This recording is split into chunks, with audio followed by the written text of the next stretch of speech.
So another topic that I wanted to ask you about today was some controversy that was happening in the Green Party over the last couple of weeks, and this started when the Green Party Steering Committee put out support for vaccine mandates, among other solutions to the COVID pandemic. And a lot of different members within the Green Party responded they did not support the vaccine mandates. The Green Party Black Caucus, in particular, was very vocal that they do not support this. So I'm just wondering, first of all, if you have any kind of thoughts about this turmoil within the Green Party, but then also I'm sure a lot of folks are wondering, does the People's Party support vaccine mandates and vaccine passports? So we of course support, we as a party, we do support civil liberties. And this is a topic that we've seen difference in opinion across our supporter base as well on. However, there has been a tremendous amount of misinformation coming from all different angles regarding COVID-19, regarding mandates. I know that there are folks that are afraid that if laws that ban mandates go too far, then they could impact mandates such as for other vaccines, such as for polio and TB and the types of vaccines that our children are required to get to go to school. However, there's the other extreme iteration that is, where people could potentially lose their jobs if they're not vaccinated, or would be unable to travel if not vaccinated. However, we have discovered, and it has been proven, that the vaccines themselves don't necessarily prevent the spread of COVID-19, although they do help. They have been shown to somewhat help the individuals themselves potentially decrease the effects of the virus itself. So the misinformation that's out there on the efficacy and the science behind the efficacy of the vaccines, and where I'm from in London, Kentucky, I'm from southeastern Kentucky, folks are refusing to wear their masks. Some won't get vaccinated, but some are like, I'm vaccinated, I don't need to wear my mask. And here it's been actually spreading, because the one thing that we know 100% helps to stop the spread is washing your hands, wearing a mask, and folks aren't doing that. So with that, there's a lot of confusion. And if we're looking at all the misinformation and lack of information, setting precedents that thwart civil liberties could lead to future authoritarianism.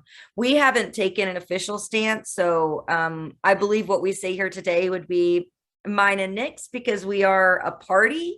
And with that being said, we do discuss amongst our members and amongst ourselves when we take a solid stance on an issue. And this is one that we are still reaching out to people about. And it is one where we are seeing some differentiation, just like you were describing in the Green Party.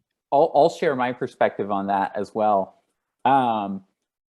Personally, I believe that, like Zeynab said, this is something we're discussing as a party.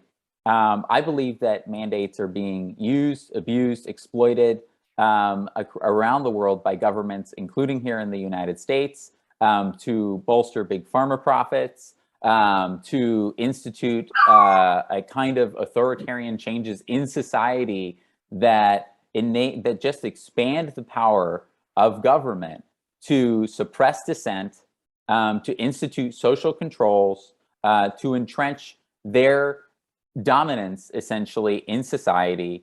You see that in the ability to institute lockdowns and curfews, that COVID has been exploited for that, mandate medical procedures, restrict movements and travel, demand that we carry new ID papers and passports, and that those passports be necessary in order to access basic services, equate government edicts with science, label those who are challenging government as scientifically illiterate, fire the unvaccinated, segregate the working class, and of course, the enormous profit motive that exists for big pharma. And the WHO, in fact, even came out and said that, for example, the kind of booster regimen that exists right now as opposed to what's being done globally, actually will extend the pandemic. There's enormous evidence that, in fact, this is endemic, and that and so COVID is here to stay. The eradication of COVID is not a scientific reality, not something that's going to happen. In fact, with Omicron, the preliminary data from South Africa and some other countries suggest that it is essentially a variation or has similar symptoms, presents similar symptoms as a cold, and so that it is becoming less deadly. And so society does need to ask itself, at what point do we allow these kinds of changes that are being used for by governments and big pharma for motivations that have nothing to do with public safety or public health, to extend and institute kinds of controls, authoritarian levels of control across societies and across others in different parts of the world, where they've gone even beyond what they have here in the United States, without questioning what is the real motive behind that, and how is that curtailing on basic freedoms and basic ability to dissent in this country. Yeah, I personally think that the issue is, really one of the main things that's currently dividing the left in the United States. And, it's odd a little bit because we've seen prominent leftists like Richard Wolff and Jeremy Corbyn in the United Kingdom speaking out against mandates. Are you going to be voting to introduce COVID certification at large events?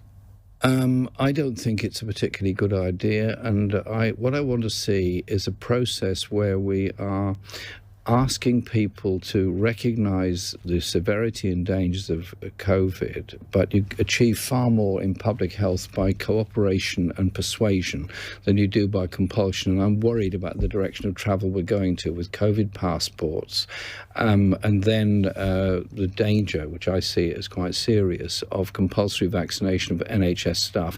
Testing is an appropriate way of doing things. I mean, you do a temperature check when people come in here. Most people do that kind of thing. That seems to me to be fair enough.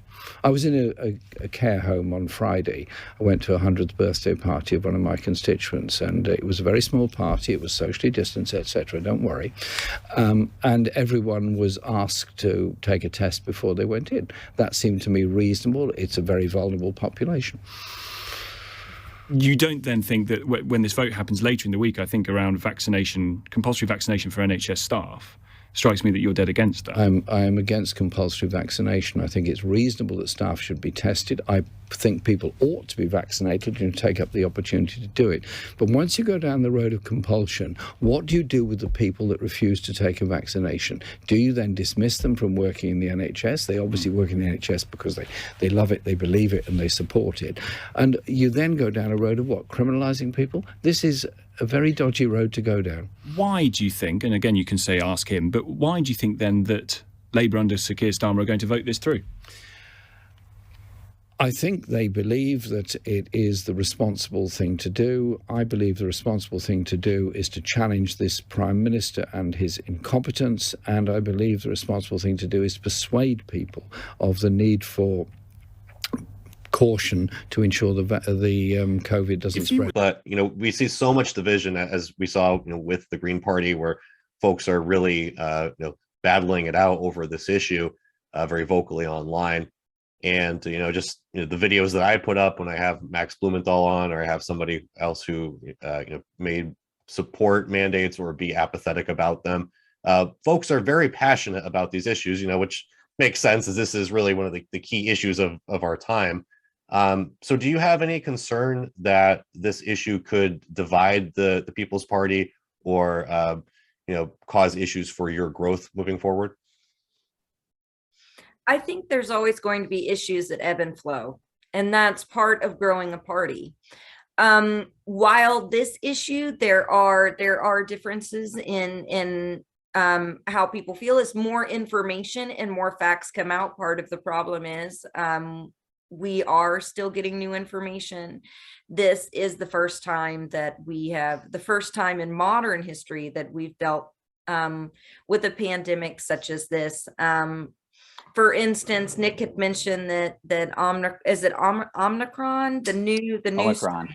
Omicron, thank you, is milder, but we're just now getting data on that. So we don't know 100% if it's milder or not. We can see in the very onset it is, but there's variations just like the flu. There could be variations that are different. This one could be mild. The next one could be harsh. We don't know what's going to happen. Some flu strands are mild, some are harsher. It's not necessarily a linear evolution when it comes to what's going to happen with COVID-19. But we do know that basic civil liberties have to be protected, and that the American people do have the right to factual information regardless of what big pharma can profit off of and what can keep politicians in office. So I think as more of this information comes out, people will become less and less divided, I believe, on this issue. And then we have so many issues that unify us. We've got Medicare for all. We've got housing as a human right. We've got student loan debt forgiveness, that's a big issue that in 90 days is going to be impacting people's pocketbooks. Right now, people are trying to sign up to get health care, and sign up for Medicaid expansion, Medicare, getting denied, their employer isn't offering health care anymore. There's all kinds of problems across the country that we're unified on as a populist movement. I wouldn't just say as progressives or the left. I think that the majority of the country agrees that their kids should be able to go to school to be a doctor if they want to go to school to be a doctor, and it's okay if their taxes pay for that. If you talk to somebody in that frame of mindset, most people agree that everyone deserves health care. So we do have to find those threads that unify us, because there will always be points of nuance where people are going to disagree. But you always see when things get extreme enough, people do come together most of the time.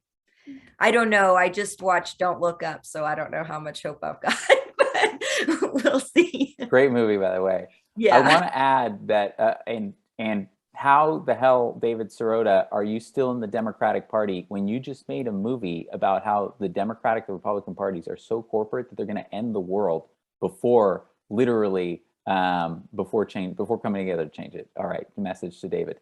But I wanted to add to that one of the things that I think this debate comes down to is that the vaccine being a personal choice, anybody can get the vaccine. Okay, and anybody can get the protection that affords. And whether you get the vaccine or not, it's known that you can still contract and transmit it at a high rate. And so even the Biden administration has admitted now that COVID will be endemic, that it's not going away, it's not going to be eradicated. And so everyone is going to get COVID. There was a great debate about this, I think, for anybody who wants more information, just recently between Jimmy Dore and Graham Elwood, where they go through a bunch of these points. But I believe that this is one of the major civil rights and civil liberties issues of our time, because of the way that it is being exploited by governments, including our own, and big pharma, to essentially equate policies that conflate with their profits as scientifically necessary. Whereas when you look at the actual evidence, when you look at the media narrative and what is coming from the scientific and the medical community, it does not match up with the level of social controls that governments are attempting to institute through COVID. So what do you think about the divide, Nick? Well, I would say that the rift is more exclusive to the left in the United States. In other countries, there is much more questioning of these policies of expanded authoritarian control and the powers that grants governments. And so it's here in the United States that there's been just such, like on so many other issues, there's been such a effort to propagandize people around this. But people forget that Nancy Pelosi, Anthony Fauci, Joe Biden, just a year ago, their position was that mandates are completely off the table, not possible, not prudent. And they've completely reversed their position from that point, from then until now. And so I think that we need to look at why is it that they've done that? What are the interests that are driving that? And also, what is the efficacy of that? Because more people have died here in the United States, and there's been greater cases under the Biden administration after the vaccine was introduced than during the Trump administration.